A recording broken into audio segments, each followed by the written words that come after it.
Assalamualaikum warahmatullahi wabarakatuh. Pemirsa Sultra TV, kita tahu bahwa pengguna kendaraan tentu mengharapkan ketika dia sedang berlalu lintas, maka hal yang paling diinginkan adalah aman dan selamat sampai tujuan. Dan tentu hal ini pula yang diharapkan bukan hanya ketika kita akan berpergian dekat maupun jauh ya, tapi juga ketika kita melakukan aktivitas yang ada di di medan jalan. Nah, itu keinginannya kita biar tetap selamat. Cuma namanya kecelakaan ini terkadang bisa jadi kadang di luar dari keinginan kita. Terkadang ketika kita yang sudah hati-hati malah orang yang mungkin tidak memaknai serta mengerti bagaimana sih membawa kendaraan yang baik dan benar agar tercipta Kamseltip Carlantas. Nah, mengapa memang saya membahas hal tersebut? Karena pada kesempatan kali ini telah bergabung bersama kami ketiga narasumber yang nantinya akan menjelaskan perihal bagaimana sih kita sama-sama mewujudkan Kamseltip Carlantas yang presisi, ayo tertib lalu lintas. Telah bergabung bersama kami Bapak AKBP Jarwadi selaku Kasubdit Kamsel Ditlantas Polda Sulawesi Tenggara. Halo Bapak, bagaimana kabarnya hari ini Pak? Alhamdulillah kabarnya baik, sehat. Alhamdulillah. Selamat pagi pemirsa Sultra TV dimanapun berada. Oke, dan juga di samping Bapak Jarwadi ada Bapak AKP Izak selaku Kasdikmas Ditlantas Polda Sulawesi Tenggara. Halo Bapak, salam sehat. Dan juga Ibu Lucy Andriani Eskom PIA Sefra QR IMPI selaku Kepala Jasara Harja Sulawesi Tenggara. Semoga sehat juga Ibu ya.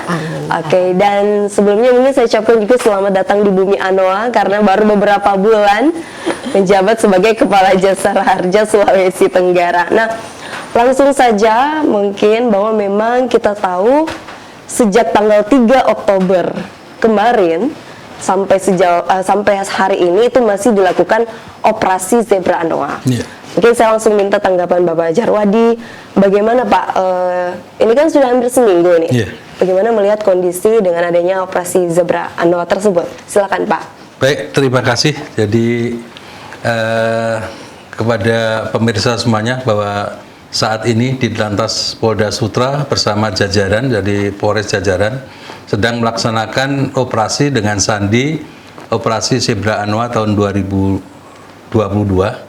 Di mana sudah dimulai tanggal 3 Oktober sampai tanggal 16 Oktober, berarti berlaku selama 14 hari.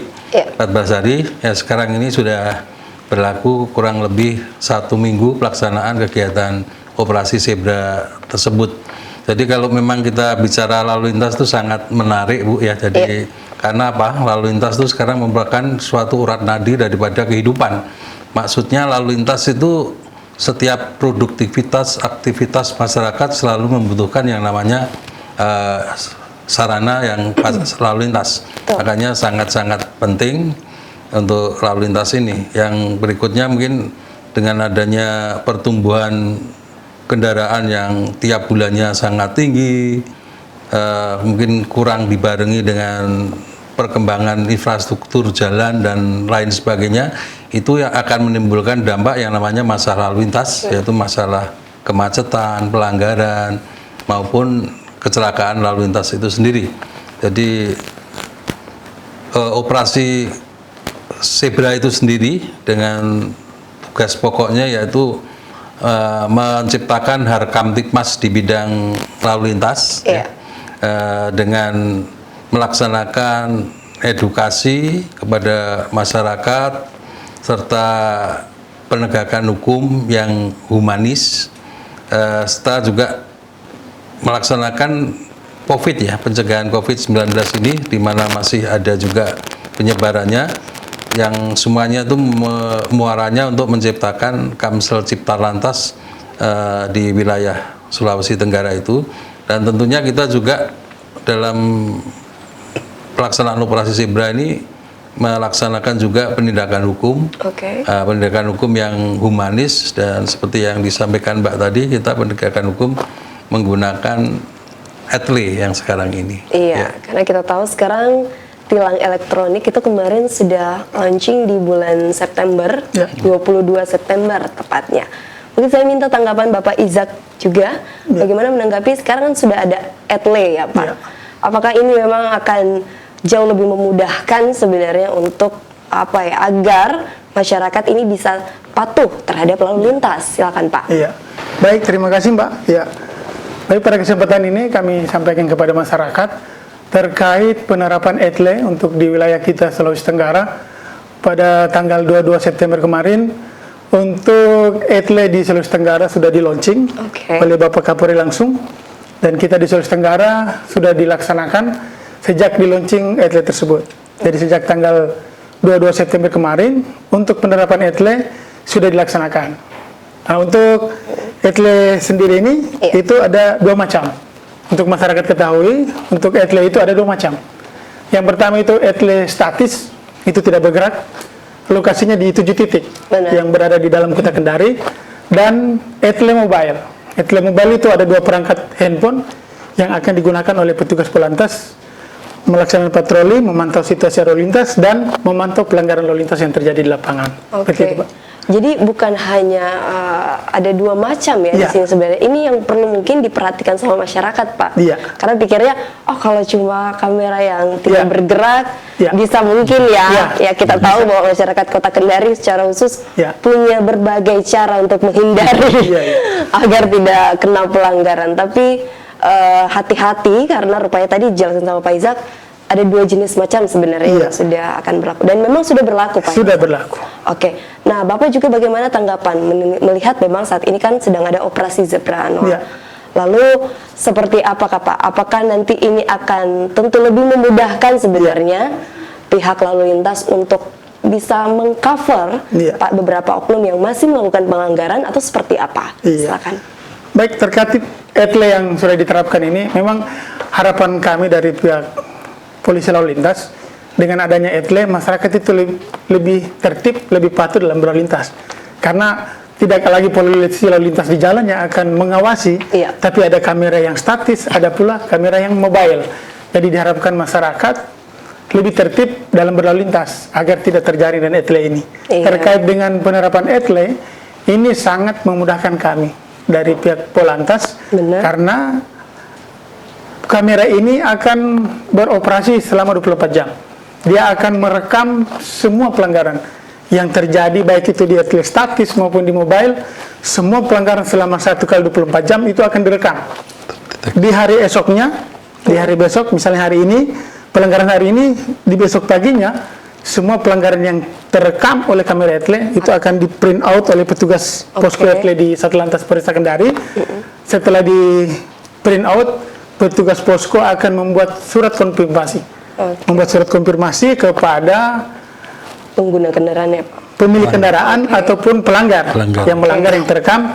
Setelah dibuatkan konfirmasi, jadi kami juga sudah membuat MOU, Mbak, MOU dengan Pos dan Giro. Jadi surat konfirmasi ini setiap pagi akan dijemput oleh petugas pos untuk diantar langsung secara kurir ke pelanggar.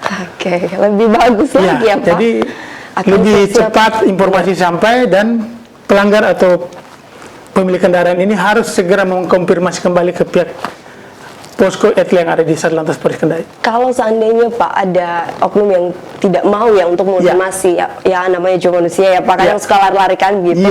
Ini bagaimana Pak? Terkait pengguna jalan atau pelanggar lalu lintas yang mungkin mengabaikan adanya surat konfirmasi etle itu, jadi kami dari pihak polisi lalu lintas mungkin tidak akan bisa mengcover semua itu, mendatangi mereka, tetapi mekanisme yang ada di etle ini, setelah perekaman pelanggaran, 8 hari setelah perekaman, pelanggar atau pemilik kendaraan harus mengkonfirmasi ke pihak Polantas. Ketika itu tidak dilakukan, sanksi yang diberikan, kami dari pihak lalu lintas akan melakukan pemblokiran sementara kendaraannya di Samsat. Akan diblokir sementara.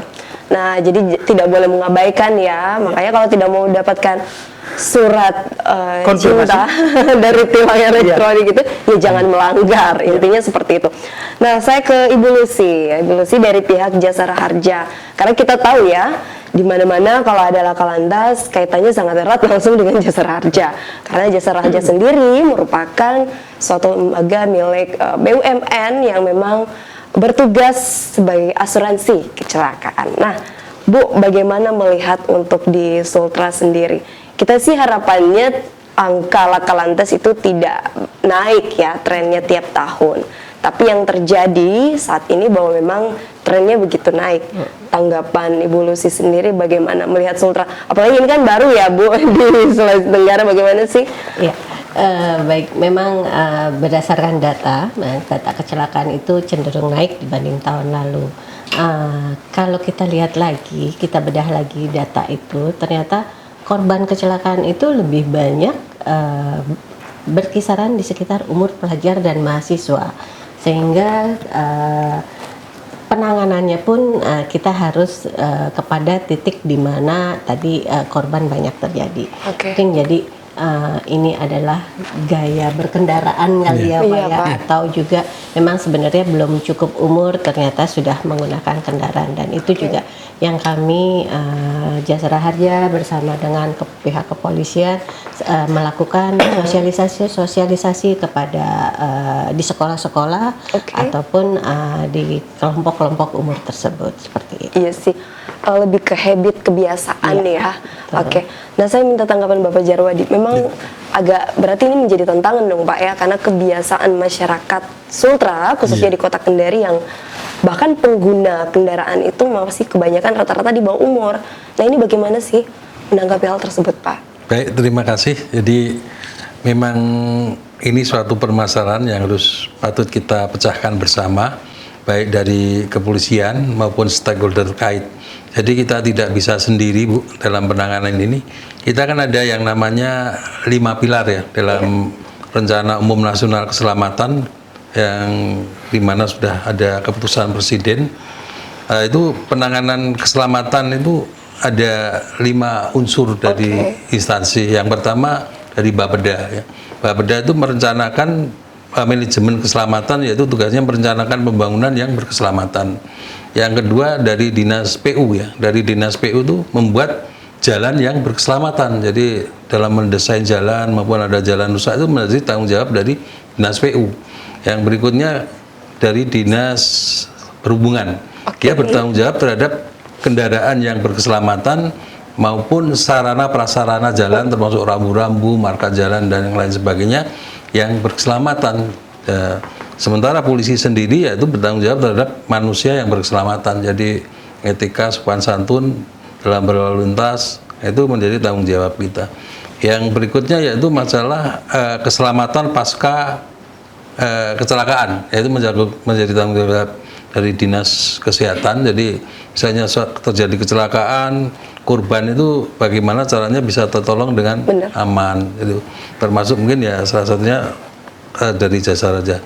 Jadi dalam mengatasi permasalahan anak di bawah umur yang sekarang ini banyak sekali yang menggunakan kendaraan, memang harus 5 pilar tersebut bekerja sama-sama bekerja.